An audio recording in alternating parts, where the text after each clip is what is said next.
Welcome students, मैं हूं N के भाटी और हम डिस्कस कर रहे थे इवोल्यूशन में एविडेंसेस फॉर इवोल्यूशन, यानी कि इवोल्यूशन से रिलेटेड या इवोल्यूशन को प्रूव करने वाले कौन कौन से एविडेंस हैं जो हमें स्टेप बाय स्टेप ये बताते हैं कि हाँ इस टाइप से इवोल्यूशन हुआ।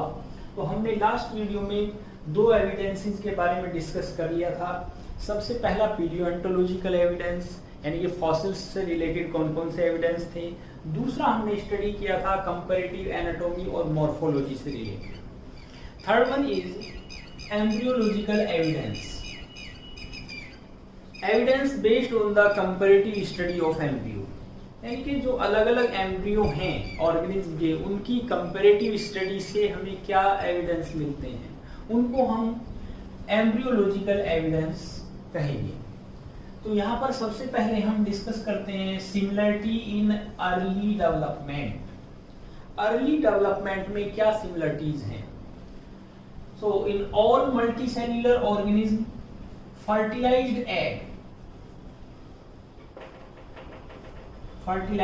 egg or you can say zygote first of all convert into a solid ball like structure, that is morula. Then तो सबसे पहले जो मल्टी सेल्यूलर ऑर्गेनिज्म है उनमें हमने एम्ब्रियो की स्टडी करने पर क्या देखा है कि सभी का जो एम्ब्रियो है या जाइगोट जो है वो सबसे पहले एक सॉलिड बॉल लाइक स्ट्रक्चर बनेगा। उसको आप क्या कहेंगे? Morula stage. यानी कि सबसे पहले मोरुला के बाद वो एक सिंगल लेयर्ड स्ट्रक्चर में कन्वर्ट होता है, that is blastula, and then two or three layer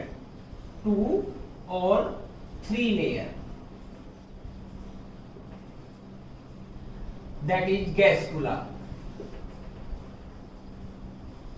तो ये जो सीक्वेंस है ये सभी में जितने भी मल्टी सेल्युलर ऑर्गेनिज्म हैं ये एम्ब्रियो डेवलपमेंट की स्टेज सभी में मिलती है। यानी कि सबसे पहले वो मोरुला में बनना, उसके बाद ब्लास्टुला एक सिंगल लेयर ब्लास्टुला का बनना, और उसके बाद 2 और 3 लेयर गैस्टुला।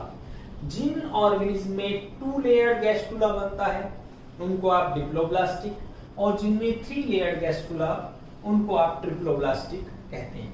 आफ्टर दैट 2 और 3 layer convert into entire body. ये जो 2 या 3 लेयर्ड गैस्ट्रुला है इनसे फिर एक कंप्लीट ऑर्गेनिज्म बन जाता है। तो ये सिमिलरिटी देखने को मिलती है। तो ये क्या शो करती है? That all multi cellular organism have a common ancestry, यानी कि इन सभी के एंसेस्टर जो होंगे वो कॉमन होंगे। Next, resemblance in vertebrate embryo. Vertebrate के जो एम्ब्रियो हैं, वर्टिब्रेट में कौन कौन से हैं? जैसे कि fishes, salamander,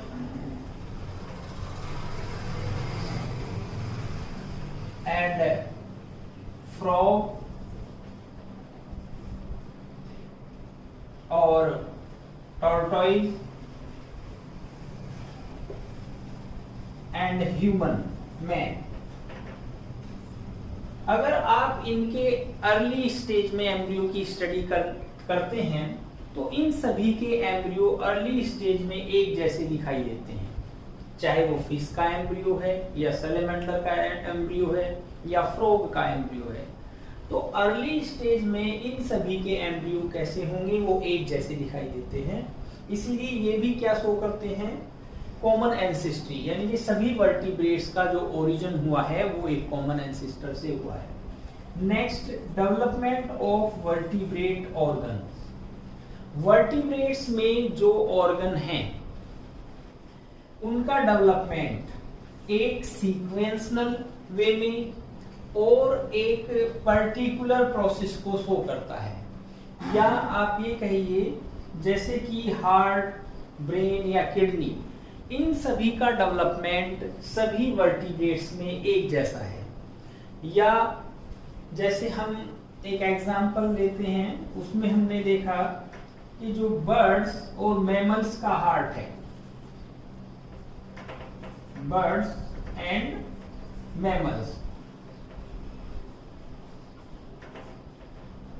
first of all it two chamber heart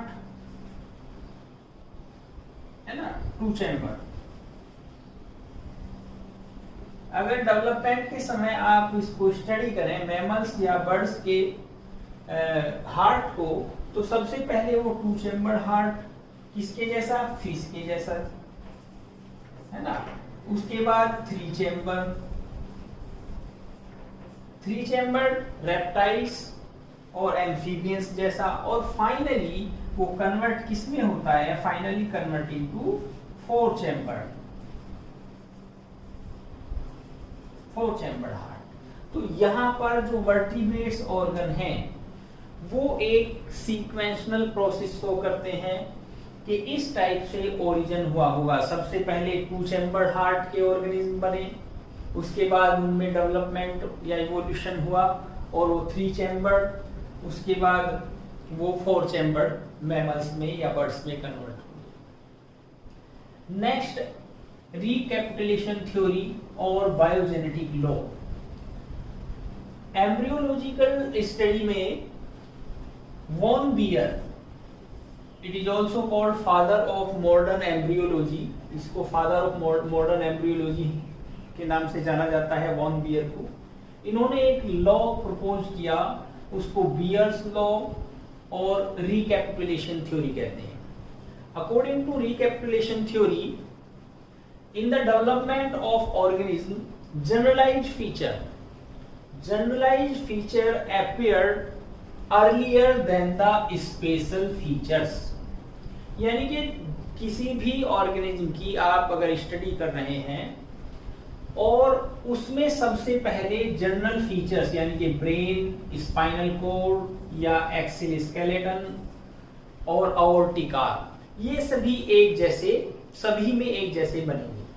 चाहे आप वर्टिब्रेट्स में फिशिज की स्टडी कर रहे हैं या फ्रॉग की स्टडी कर रहे हैं, इनके एम्ब्रियो की स्टडी करने पर आपको क्या पता चलता है कि generalised feature appeared earlier than the specialised feature. Specialised features क्या हैं? वो एम्ब्रियो लास्ट में, स्टार्टिंग में वो एक जैसे दिखाई देंगे, लेकिन लास्ट में अगर वो एक मैमल्स का एम्ब्रियो है तो हेयर फॉर्मेशन हो जाएगी, और अगर वो एक बर्ड्स का एम्ब्रियो है तो उसमें फीदर्स का फॉर्मेशन होगा। यानी कि ये स्पेशल फीचर्स हैं। तो इसको क्या नाम दिया गया? रिकैपिटुलेशन थ्योरी या biogenetic law. After that Ernst Haeckel modified this theory और उन्होंने इसको नाम दिया biogenetic law. Biogenetic law means उनके according ontogeny repeats phylogeny. Ontogeny repeats phylogeny means at the developmental stage every organism repeats its ancestral character। जो ancestor के characters हैं वो उसके डेवलपमेंटल स्टेज में दिखाई देंगे। इसके लिए उन्होंने एग्जाम्पल लिया और उन्होंने बताया कि फ्रॉग के डेवलपमेंट में जब एक फ्रॉग का एम्ब्रियो डेवलप हो रहा है, उसमें डेवलपमेंट हो रहा है, तो वो सबसे पहले कौन सी कंडीशन में होता है? टैडपोल कंडीशन में होगा। टैडपोल, और वो कैसा होगा? एक टेल लार्वा होता है, फिश लाइक, है ना। तो वो fish like tail larva and it respire through the gills and swim with the help of tail. Tail की हेल्प से वो स्विम करता है और रेस्पायरेशन के थ्रू गिल्स के थ्रू रेस्पायरेशन करता है। तो ये क्या शो करता है? ये शो करता है कि डेवलपमेंटल स्टेज में एंसेस्ट्रल जो कैरेक्टर्स हैं वो रिपीट होते हैं, इसीलिए इसको नाम दिया गया ontogeny repeats phylogeny. Next evidence related to biochemical evidence और molecular evidence in evolution. Molecular means जो बायोकेमिकल्स ऑर्गेनिज्म के अंदर प्रेजेंट हैं वो एक जैसे हैं या अलग अलग हैं। ये भी एविडेंस प्रूव करते हैं इवोल्यूशन को कि उनके एंसेस्टर कॉमन थे या अलग अलग थे। So similarity at the molecular level, so phylogenetic relationship.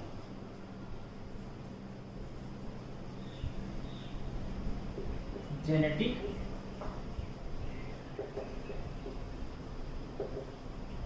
Molecular level पर अगर सिमिलरिटी है, मॉलिक्यूलर लेवल पर अगर सिमिलरिटीज है ऑर्गेनिज्म में, तो वो क्या शो करती है? Phylogenetic relationship. मींस यानी कि एक ऑर्गेनिज्म का इवोल्यूशन दूसरे ऑर्गेनिज्म से हुआ है और उनके एंसेस्टर कॉमन रहे होंगे। तो यहाँ पर कुछ एग्जाम्पल हैं जो बायोकेमिकल एविडेंस से रिलेटेड हैं, जैसे कि similarity in the base sequence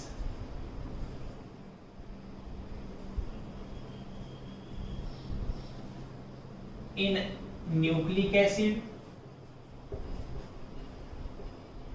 and sequence of amino acid in protein। जो न्यूक्लिक एसिड है उनमें बेस पेयर की सीक्वेंस जो डिफरेंट ऑर्गेनिज्म हैं उनमें अगर एक जैसी है तो वो क्या शो करते हैं? एक कॉमन एंसेस्ट्री को शो करते हैं। दूसरा, एमिनो एसिड सीक्वेंस प्रोटीन में ये भी मिलती है डिफरेंट ऑर्गेनिज्म में कि प्रोटीन एक ऑर्गेनिज्म में भी वही सीक्वेंस है और दूसरे में भी वही सीक्वेंस है, तो ये क्या शो करती है? कॉमन एंसेस्ट्री को शो करती है। दूसरा, जो ह्यूमन डीएनए है, human DNA is differ only 1.8% from the chimpanzee DNA on the base pair sequence। किससे? जो चिंपैंजी का डीएनए है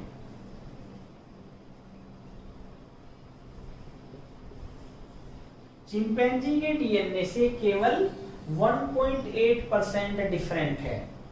तो ये बेस सीक्वेंस क्या शो करती है कि चिंपैंजी और ह्यूमन इन दोनों के एंसेस्टर कॉमन होंगे। Other example, actin protein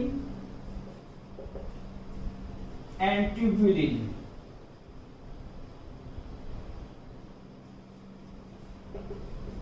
Structure of actin protein and tubulin protein are similar in different organism। जो डिफरेंट ऑर्गेनिज्म हैं ये दो प्रोटीन का स्ट्रक्चर दोनों में या अलग अलग ऑर्गेनिज्म में एक जैसा है। और सबसे बड़ा जो एविडेंस है मॉलिक्यूलर बेसिस के according genetic code. Genetic code ये लगभग जो सभी ऑर्गेनिज्म हैं उन सभी में जेनेटिक कोड सीक्वेंस एक जैसी है, केवल कुछ एक्सेप्शन को छोड़ करके, जैसे प्रोटिस्ट हैं कुछ या माइटोकॉन्ड्रियल जो जेनेटिक कोड है। तो ये क्या प्रूव करते हैं? एक कॉमन जेनेटिक कोड होना वो ये शो करता है कि सभी ऑर्गेनिज्म का जो इवोल्यूशन हुआ है या ओरिजिन हुआ है वो एक कॉमन एंसेस्टर से हुआ है।